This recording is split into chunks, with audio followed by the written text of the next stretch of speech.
Welcome back. Over the course of this series, we've covered a lot of ground, exploring the 9 WH words, how they act as connectors, and how they shape our daily thoughts. But despite all that vocabulary and rule memorization, a persistent problem remains. Why do so many students who know the grammar perfectly still freeze the moment a real conversation begins? The answer lies in how we are traditionally taught. We are handed stacks of textbooks and expected to memorize thousands of isolated sentences.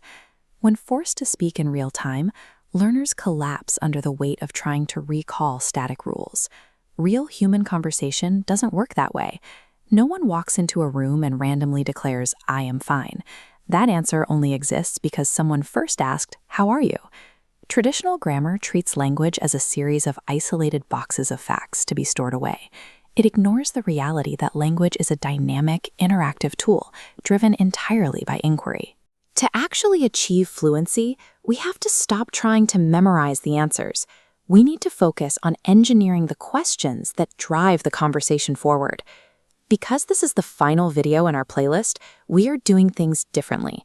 We are leaving the standard grammar class behind. Instead of a list of rules, we are giving you a logical, modular question engine. Moving forward, your role is no longer a student trying to recall translations. You are an engineer, tasked with assembling a system. This engine operates by decoding the underlying mechanical structure of English. It allows you to build thoughts directly in the language, bypassing the need to translate from your native tongue. Once you understand how these structural components lock together, you will never again need to separately memorize the 12 tenses and the 9 distinct WH words. This single blueprint gives you the mechanical ability to dynamically generate thousands of context-accurate questions exactly when you need them. To understand how this works, look at a basic mathematical equation. 2 plus 2 equals 4. The numbers 2 and 4 are static values. The plus sign is the logic controller dictating how they interact. English sentences operate on the exact same principle. Auxiliary verbs are the plus signs of sentences. Let's isolate the do operator family. It exists in 3 states: do, does, and did. The state you use depends entirely on the subject. Do pairs tightly with I, you, we, and they. Does acts as the operator for the third-person singular, he, she, and it. And did overrides them all, functioning as the universal operator for any subject in the past tense. Viewing verbs as logical operators rather than vocabulary words clarifies the structure immediately. It completely eliminates the friction of traditional tense memorization. Let's assemble the engine. We start by locking a subject and an operator into place. We will use you and do. Next, we attach a main verb to the assembly. Let's use work. This component's only job is to act as the meaning carrier of the sentence. Finally, we cap the front of the engine with a WH word. This is your information selector. Combine these specific blocks and you get, what do you do? The engine is running. Now, remove what and snap where into the exact same slot. The grammatical structure remains untouched, but the specific data you are requesting from the listener changes completely. Swap it for when. Swap it for why. The core structural blocks, do you work, never shift. This modular structure reveals a mechanical truth about English. WH words do not create questions. The operator does that. The WH word merely selects the data the engine seeks. Understanding the diagram is step 1. Step 2 is pulling these variables out of the real world in real time. Look at this visual data closely. We have a very mundane, everyday scenario unfolding right now in a bright kitchen. First, we extract the subject. We see a single female, so our subject is she. Next, we identify the physical action occurring right now. That dictates an ongoing operator and main verb combination, is cooking. We lock those extracted components together to form the base reality of the event, she is cooking.